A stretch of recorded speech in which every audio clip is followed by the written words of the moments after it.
Assalamualaikum warahmatullahi wabarakatuh. Nama saya Novel Tami. NIM saya yaitu 2019-352.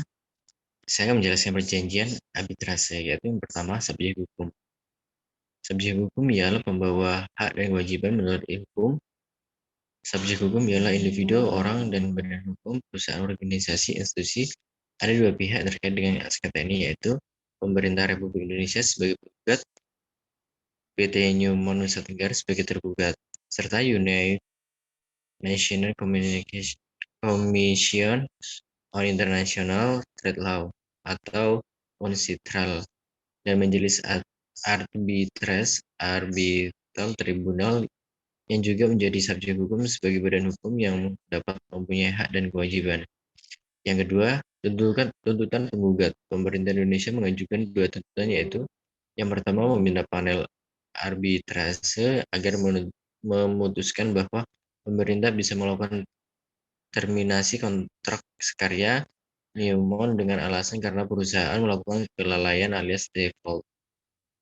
Apabila terminasi tidak bisa dilakukan, pemerintah meminta arbitrase memerintahkan Newmont untuk menjual saham sesuai isi surat Dirjen Mineral Batu Bara dan Panas Bumi terkait default.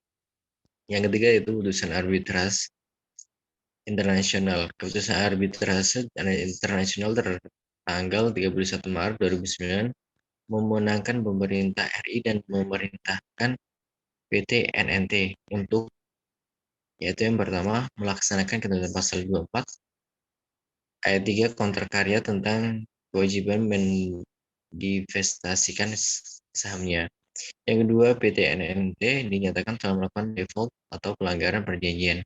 Yang ketiga, pemerintah PT NNT melakukan divestasi 17% saham dari tahun 2006 sampai 2008 kepada pemerintah daerah dan pemerintah pusat.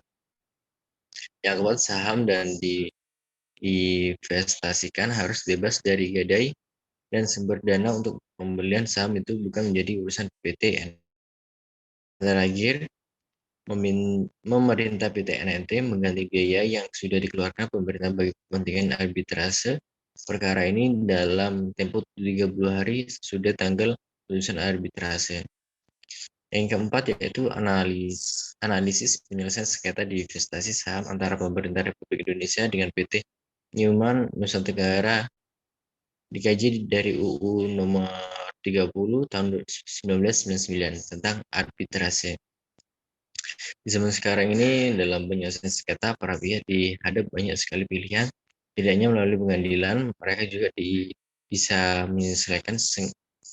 menyelesaikan sengketanya di luar pengadilan atau sering disebut dengan model di alternative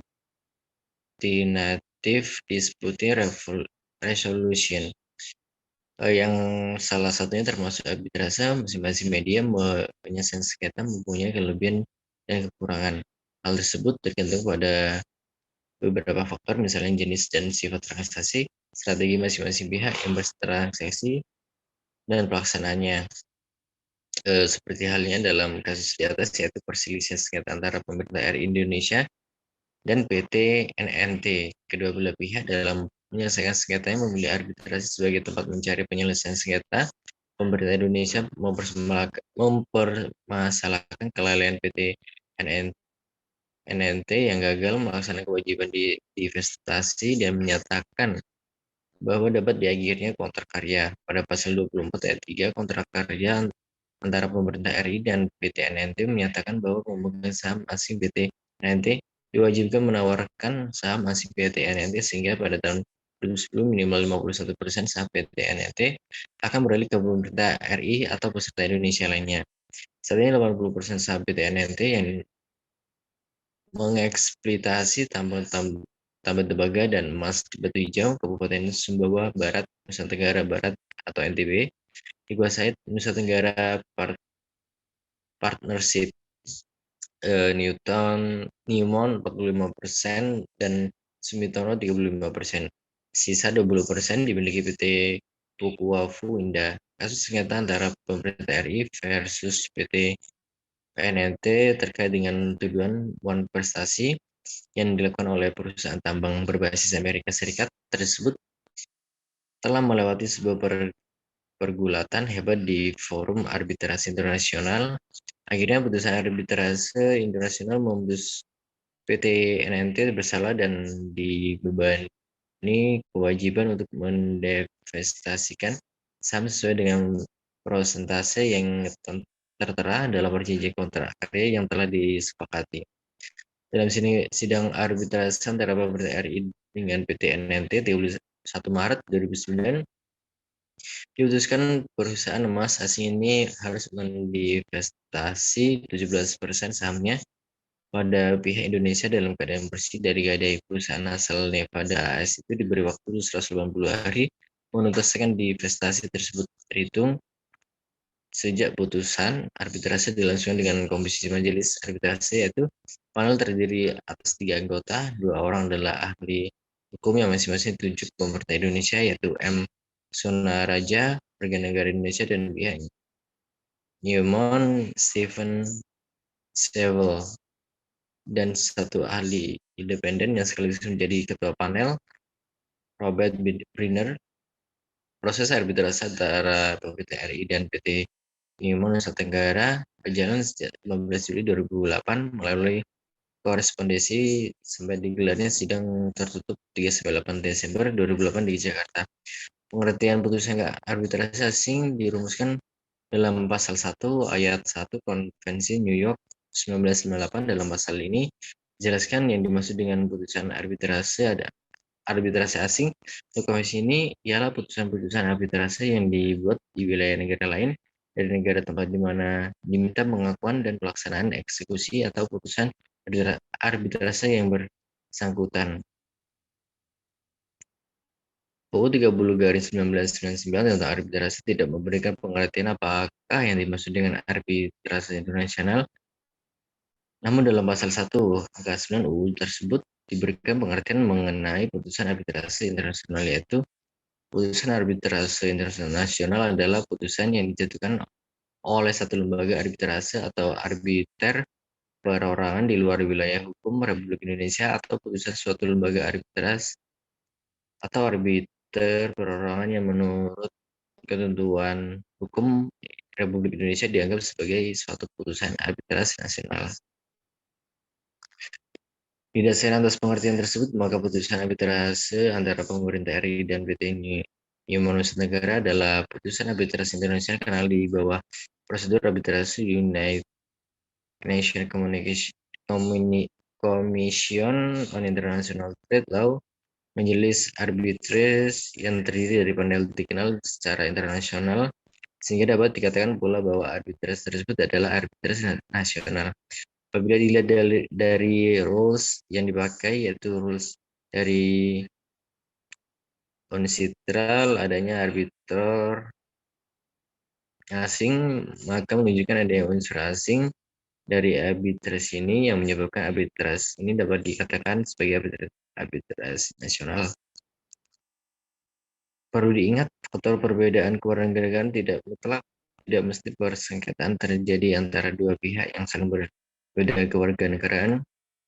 Bisa bersengketaan terjadi antara orang-orang atau badan hukum yang memiliki kewarganegaraan yang sama, asal mereka sepakat persengketaan diselesaikan oleh badan arbitrase luar negeri. Dalam kasus demikian, putusan arbitrase yang bersangkutan adalah arbitrase asing. Dalam kurung Yahyan 2006. Dilihat dari kronologis, putusan arbitrase Indonesia yang menangkan pihak penggugat itu sudah benar adanya karena berdasarkan ketentuan perjanjian disepakati oleh para pihak, tercantum klausula perjanjian yang menegaskan adanya kewajiban yang harus dilaksanakan oleh PT Newmont untuk mendivestasikan sahamnya kepada pemerintah daerah. Tapi kewajiban tersebut tidak dilaksanakan oleh Newmont, sehingga pemerintah merasa dirugikan haknya. Mengacu kepada perjanjian yang ada, bahwa setiap sengketa yang timbul akibat adanya perjanjian itu, maka para pihak sepakat untuk menyelesaikan melalui lembaga arbitrase nasional. Langkah hukum yang ditempuh pemerintah RI dengan menggugat Newmont NNT ke arbitrase internasional sudah sepakat dan sesuai dengan kesepakatan yang tertuang di dalam perjanjian kontrak karya, meskipun Newman berkelit dan membantah tudingan melakukan pelanggaran dengan menunjukkan beberapa bukti bahwa saham-saham Newman sedang berada dalam posisi tergadaikan, sehingga hal itu menjadi kendala dan menyebabkan tidak terlaksanakannya kewajiban divestasi tersebut. Tetapi arbiter yang memimpin persidangan arbiters dalam sengketa pemerintah RI versus PT Newman tersebut tidak mau terjebak dalam skenario hukum yang didalilkan oleh Newman sehingga mampu menghasilkan putusan yang objektif dan sesuai dengan prinsip-prinsip yang dianut oleh arbiters. Berdasarkan peta kasus terlihat bahwa yang pertama yaitu ada kontrak karya pertambangan antara pemerintah RI dengan PT Newman NNT. Yang kedua, mereka menyepakati klausula kontrak yang ada. Hal itu dibuktikan dengan pendatang persetujuan melaksanakan kontrak oleh pihak. Yang ketiga, Newman telah melakukan eksplorasi di lokasi yang menjadi salah satu objek pertinjian. Yang keempat, Newman tidak melaksanakan kewajiban yang telah disepakati bersama untuk menginvestasikan sahamnya sesuai besaran yang telah diperjanjikan. Yang kelima, dalam jangka waktu tertentu, Newman tidak ada etikat baik untuk melaksanakan kewajibannya. Dan berdasarkan hal tersebut, secara terang menunjukkan bahwa kesalahan berada di pihak Newman NNT. Tersebut terdapat poin dalam klausula perjanjian yang menyebutkan bahwa Newman berkewajiban menginvestasikan saham pertambangan dan itu tidak dilaksanakan oleh Newman, sehingga secara hukum Newman dianggap telah melakukan breach of contract. Hal tersebut berarti bahwa kemenangan yang diperoleh oleh pemerintah RI melalui putusan arbitras itu sesuai dengan kaidah hukum dan asas keadilan. Objektivitas para arbiter yang memimpin persidangan dalam memutus perkara ini patut diapresiasi positif oleh dua internasional, khususnya oleh para pelaku bisnis. Hal tersebut menunjukkan bahwa arbitras merupakan alternatif penyelesaian sengketa yang efektif, kredibel. Hal ini sesuai dengan prinsip yang dianut dalam UU Nomor 30 Tahun 1999 tentang arbitras dan alternatif penyelesaian sengketa. Pesimis memang seringkali muncul ketika menghadapi persoalan hukum di lembaga internasional. Hal tersebut disebabkan oleh lemahnya kemampuan para ahli hukum kita dalam penguasaan aspek-aspek hukum internasional dan argumentasi hukum.